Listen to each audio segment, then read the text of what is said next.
Here's my key, philosophy. A freak like me just needs infinity.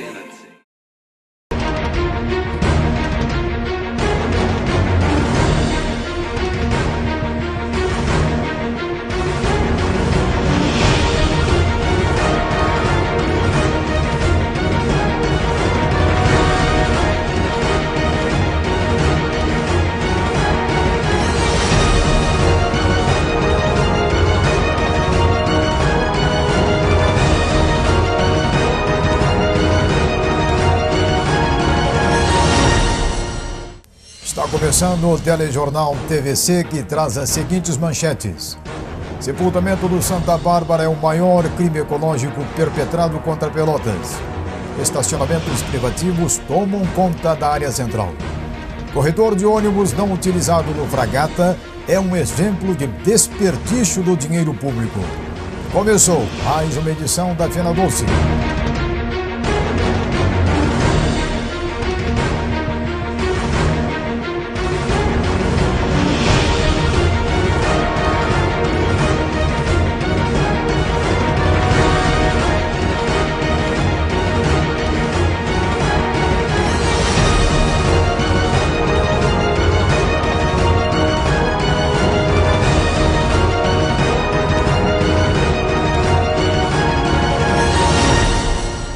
Os caminhões que realizam o transporte do dinheiro de bancos e estabelecimentos comerciais continuam desprezando o estacionamento privativo para carro forte. Param assintosamente em fila dupla em qualquer rua da cidade. Aqui, a imagem mostra a General Neto, esquina 15 de novembro. O caminhão forte está parado no lado oposto ao sinalizado como estacionamento privativo. A cena se repete diariamente, sem que a Brigada Militar e guardas de trânsito tomem providências. A proliferação de placas indicativas do trânsito na área central provoca poluição visual. Os motoristas ficam confusos diante de tanta informação. Só nesta quadra da Rua 15, entre Neto e Voluntários, são 10 placas indicativas de trânsito. Ainda com relação à sinalização, o que mais chama a atenção é um número exagerado de estacionamentos privativos. No momento em que se discute a implantação do estacionamento rotativo, seria pertinente rever tais concessões. Com isso, se ganharia mais vagas para estacionar. Também teríamos mais vagas se houvesse apenas um estacionamento para carga e descarga em cada quadra. É preciso acabar urgentemente com o estacionamento privativo que privilegia alguns, em detrimento do interesse do resto da população, sem contar com os prejuízos para os lojistas, pois os consumidores encontram dificuldades de estacionar na área comercial. De outra parte, não é possível que uma casa comercial no meio da quadra ganhe área privativa, quando na esquina já existe áreas de embarque e desembarque. Se a prefeitura fizer tais correções, seguramente teremos mais vagas na área central. Outra providência seria permitir o estacionamento nos dois lados de algumas ruas, tal como a Voluntários. Calçadas em péssimo estado e rampas mal projetadas provocam quedas com torções e fraturas. Uma outra armadilha é a falta de tampa de esgoto na calçada, como pode-se ver nesta imagem na Rua Cassiano. É bom alertar que cabe aos proprietários de imóveis zelar pelo bom estado das calçadas, incluindo aí a recolocação da tampa do esgoto em caso de furto. A propósito, ainda nesta edição do telejornal TVC, o Dr. Wilson Farias comentará sobre responsabilidades em casos de quedas em calçadas e acidentes em ruas e rodovias. O pelotense que caminha pela cidade pode apreciar cada vez mais imóveis antigos sendo restaurados. E o que é mais importante, eles estão sendo ocupados. Aliás, segundo experts, De nada adianta restaurar prédio se ele permanecer vazio. Logo, logo estará estragado de novo. Um exemplo de restauração bem-sucedida aparece na esquina da Andrade Neves com Cassiano, conforme mostram as imagens. Ali funciona agora a loja Cantinho de Gramado. Pelotas necessita de mais coletores de lixo. As imagens que você está vendo foram colhidas nas ruas Cassiano e General Neto. Boa parte do lixo que está sendo revirado vai parar no leito da rua ou na calçada, atraindo cães, gatos e ratos. O vereador Miltinho do PT apresentou na Câmara projeto para regular o funcionamento de Lan House. Ele espera que o projeto seja aprovado, com o que ganhará toda a sociedade. Esse projeto de lei que nós estamos apresentando sobre o regramento das Lan House vai nessa direção. Ou seja, não somos contra as novas tecnologias, mas queremos que haja regra, queremos que uma Lan House perto de uma escola ela não acabe desviando o foco do aluno da escola. Nós queremos que ela ajude o aluno a pesquisar. Agora, não queremos que com isso ele também abandone os estudos e vá se envolver em filmes impróprios, de sexo, em jogos e outras coisas. Portanto, a gente quer regrar tanto o acesso no computador, com luminosidade, com as cadeiras, com estrutura boa, como também horário, né? Não pode uma criança, a criança que vai até 12 anos no caso, a partir das 20 horas, das 22 horas, ir numa Lan House desacompanhada de um pai responsável. Nós não achamos que é correto uma criança de 8, 10 anos ficar a noite inteira numa Lan House, entre aspas, bem cuidada, na porta da Lan House para um traficante. Nós vamos, antes de votar o projeto que está nas comissões, reunir a promotoria, o Conselho Tutelar, o Juizado da Infância e da Juventude, vamos reunir os proprietários das Lan House e fazer um grande debate. Um bom público já visitou a Fena Doce, que no ano passado recebeu mais de 300 mil pessoas. Neste ano, o ingresso custa R$ 5,00, com direito a um doce. Mas se você quiser comer mais doces, vai pagar R$ 1,75 cada docinho. O estacionamento de veículos custa R$ 5,00. Quem quiser ir à Fena Doce pode ainda utilizar ônibus, com embarque previsto para a rua 7 de setembro, entre Osório e Deodoro. A tarifa é de R$ 2,00. A feira está bem arrumada, mas quem ainda reclama são os jornalistas, que dividem um espaço reduzido na sala de imprensa com os vestidos de antigas rainhas e princesas da Fena Doce. As imagens captadas pelo telejornal TVC mostram que vale a pena visitar a Fena Doce. Um lanche, almoçar ou jantar na praça da alimentação, assistindo aos inúmeros shows, são algumas das atrações do evento. Depois, uma caminhada pelos corredores, apreciando as centenas de produtos expostos. Vá até a Praça do Doce, uma réplica de Pelotas de antigamente. Aproveite para fotografar, como se estivesse no túnel do tempo. Faça uma pose embaixo do Bully Monstro. Aproveite e coma mais doces. Afinal, a festa é do doce.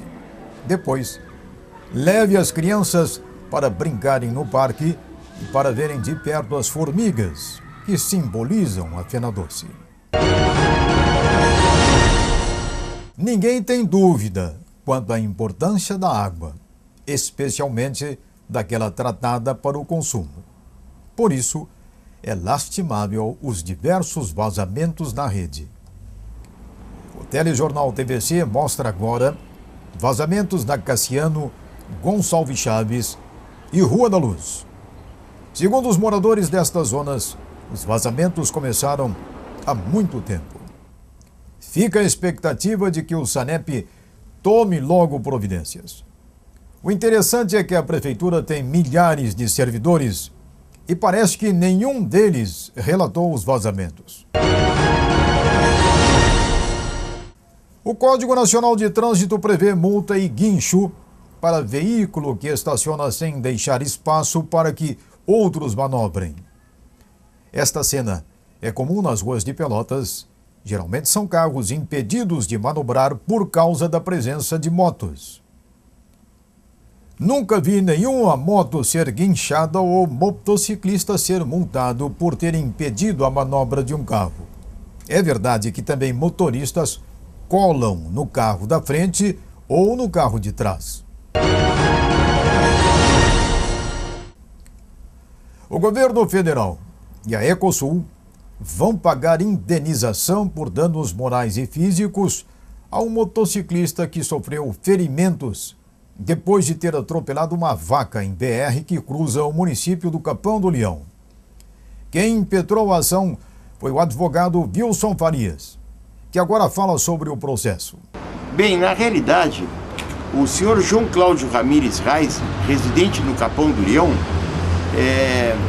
contratou os serviços da nossa banca de advocacia por ter sido surpreendido na estrada que liga Capão do Leão a Pelotas, na BR-293, por uma vaca. E, em consequência, ficou seriamente ferido, né? Razão pela qual ajuizamos uma ação indenizatória por danos materiais e moral. E o que aconteceu? O juiz da segunda Vara Federal aqui em Pelotas julgou procedente a ação. E houve recurso tanto da Ecosul como da União, e o recurso foi julgado improcedente. E a União como a Ecosul foram condenadas a pagar a importância de R$33 mil.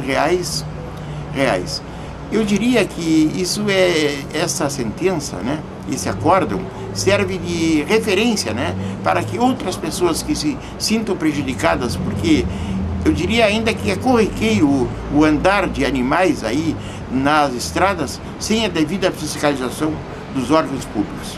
Dentro desta linha de raciocínio, perguntamos ao Dr. Farias se também não cabe recurso contra a prefeitura no caso de acidente na área urbana. Porque aqui em Pelotas, e não apenas este advogado, como inúmeros outros colegas, né, já ajuizaram inúmeras ações contra a prefeitura municipal, ações essas que foram julgadas procedentes. O brasileiro reclama da lentidão da justiça. Já se disse que a justiça que tarda não faz justiça. Mas parece que agora a Justiça do Trabalho vai agilizar os procedimentos, segundo informações do Dr. Wilson Farias.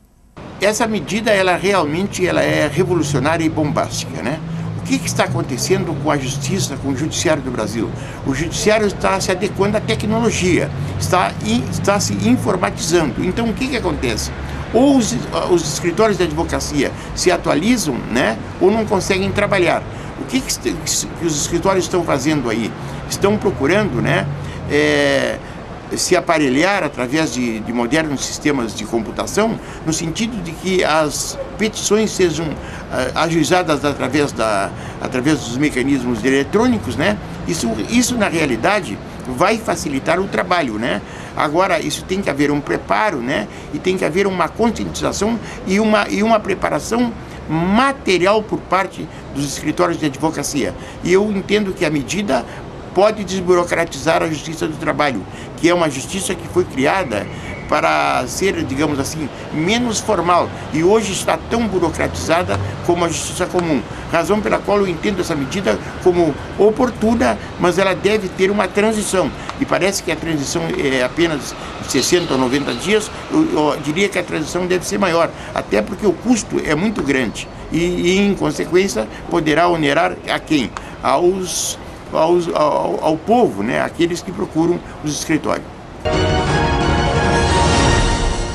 O Fragata é conhecido como bairro Cidade, conforme ratifica o outdoor plantado no início daquilo que deveria ser o corredor de ônibus. Pois esta obra é, quem sabe, o maior exemplo de desperdício do dinheiro público já visto em Pelotas. Com quase 4 quilômetros, ele chega até o final da Avenida Duque de Caxias. O corredor de ônibus foi construído no primeiro governo de Irajá Rodrigues, com financiamento do Banco Mundial. Irajá também construiu, nesta época, outras importantes obras viárias, como as avenidas JK e Ferreira Viana. Faltaram alguns ajustes para a conclusão do corredor de ônibus. Irajá não foi reeleito, sucedido por Bernardo de Souza, que não deu andamento aos projetos. Bernardo, na época, cometeu o pecado que caracteriza a maioria dos políticos brasileiros.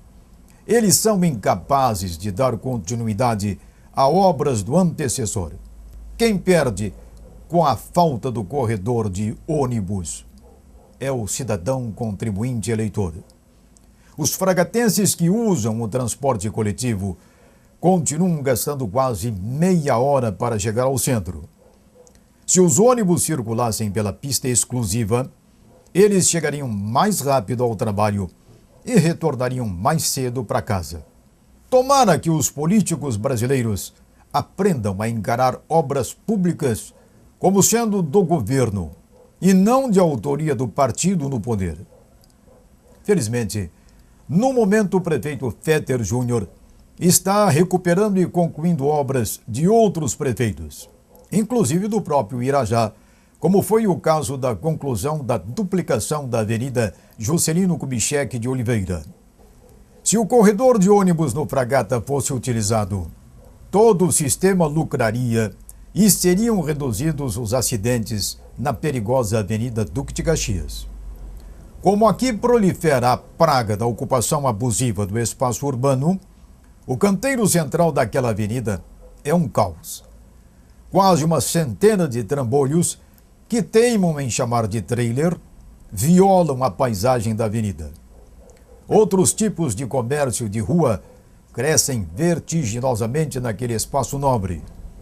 Pelotas, que oferece poucas áreas verdes para sua população, já perdeu mais aquela. Container, que serve para ser transportado por navios, trens e caminhões, são plantados no solo da Avenida Duque de Caxias e aí instalados sanitários e fossas em áreas públicas. E tudo com direito às redes elétricas e d'água. Aquilo ali não é uma zorra total, é um container total, sem falar na permanente feira de carros. O querido bairro Cidade, que nos oferece a beleza do estádio do Exército, que cedia o nosso principal cemitério e onde também pode ser visto o prédio do antigo Cine Fragata, além do estádio do glorioso Grêmio Atlético Farroupilha. O bairro Cidade também é conhecido pelo seu pujante comércio. Quem sabe um dia, vereadores compromissados com o futuro da cidade instalem uma CPI na Câmara para investigar e sustar o processo de favelização que toma conta das ruas de Pelotas, como foi mostrado aqui no telejornal TVC. Para combater a disseminação das drogas, países europeus e cidades paulistas estão decretando toque de recolher para jovens e adolescentes. Em Pelotas, existem denúncias de que estabelecimentos comerciais vendem bebidas a menores. Como a situação das drogas também preocupa os pelotenses, o telejornal TVC foi ouvir o advogado, ex-delegado e ex-promotor público Wilson Farias e também o vereador Niltinho, do PT, que nesta edição já falou sobre regramento de lan house, local tradicionalmente frequentado por jovens. Esse projeto de lei vai exatamente na direção oposta dessa determinação dos juízes e dessa tendência. Você sabe que nós vivemos numa sociedade que ela vive de tendência. Essa tendência da Europa vai chegar no Brasil. Nós achamos que não é preciso que o juiz decrete que as crianças têm que ir para dentro de casa. Nós entendemos que o artigo 4º do ECA, que diz que é dever da família, do Estado e da sociedade tratar com prioridade a proteção da criança e do adolescente, valha.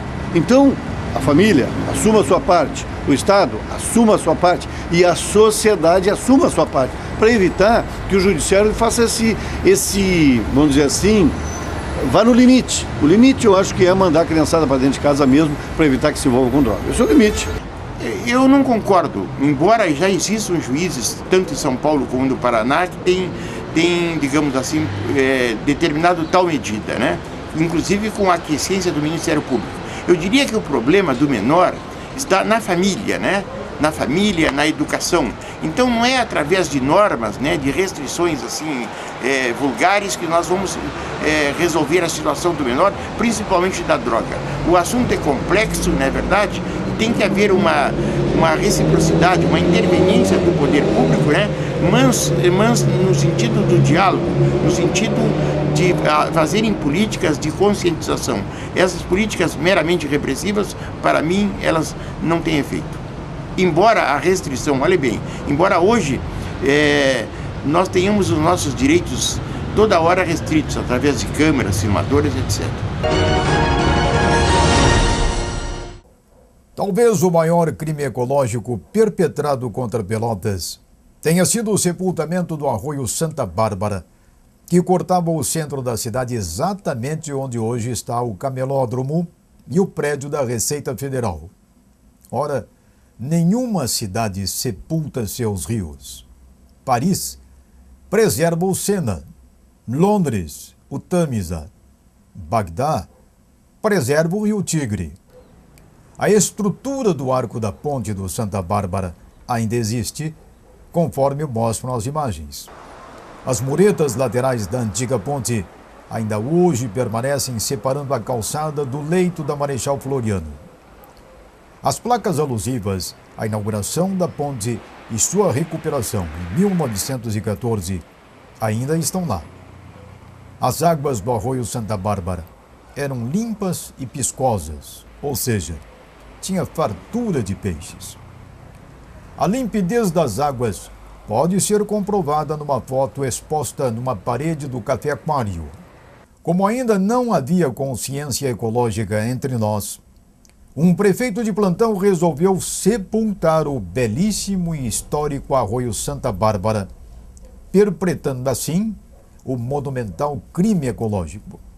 Hoje, o nome é Canal do Santa Bárbara, que passa próximo à rodoviária e corta a Praça 20 de Setembro. Mas o prefeito autor da façanha esqueceu de combinar com a natureza os reflexos daquilo que ele fez. Ela continua mandando água para o antigo leito. Resultado, a Praça Cipriano Barcelos, também conhecida como dos Enforcados, vive alagada e árvores centenárias apodrecem e são cortadas. Nas próximas edições do Telejornal TVC, estaremos registrando outros crimes ecológicos ocorridos em Pelotas, diante de nossa total omissão. A impessoalidade é uma exigência que se faz ao servidor público e ao serviço público. Por isso, é estranho que, há muito tempo, no centro administrativo da Prefeitura, na rua Professor Araújo, uma parede do recinto onde funciona o protocolo, a área que recebe todo cidadão contribuinte eleitor que busca o serviço público, tenha sido transformada em extensão da sede esportiva do Internacional de Porto Alegre. Ali, algum servidor colou vários posters do Colorado. O interessante é que, embora por ali circulem milhares de pessoas, ninguém alertou sobre o uso indevido do espaço público dentro de uma repartição pública. Suspeito até que a primeira-dama do Brasil, Dona Marisa, esteja fazendo escola por aqui.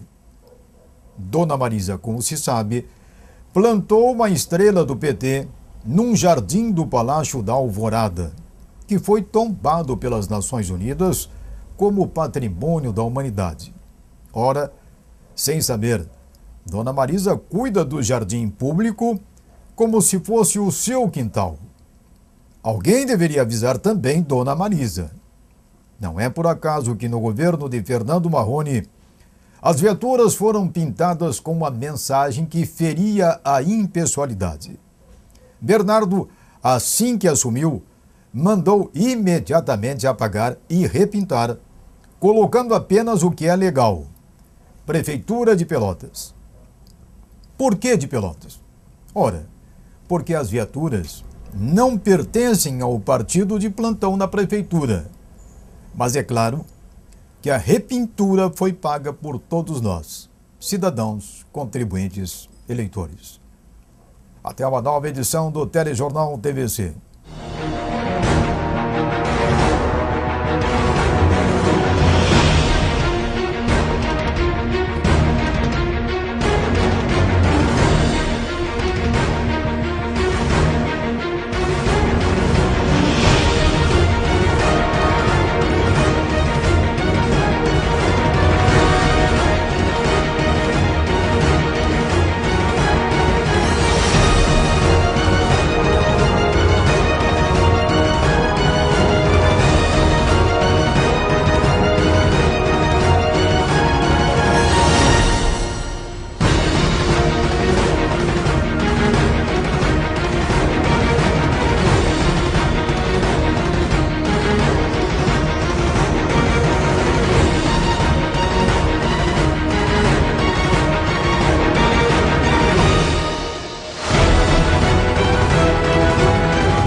Here's my key, philosophy. A freak like me just needs infinity.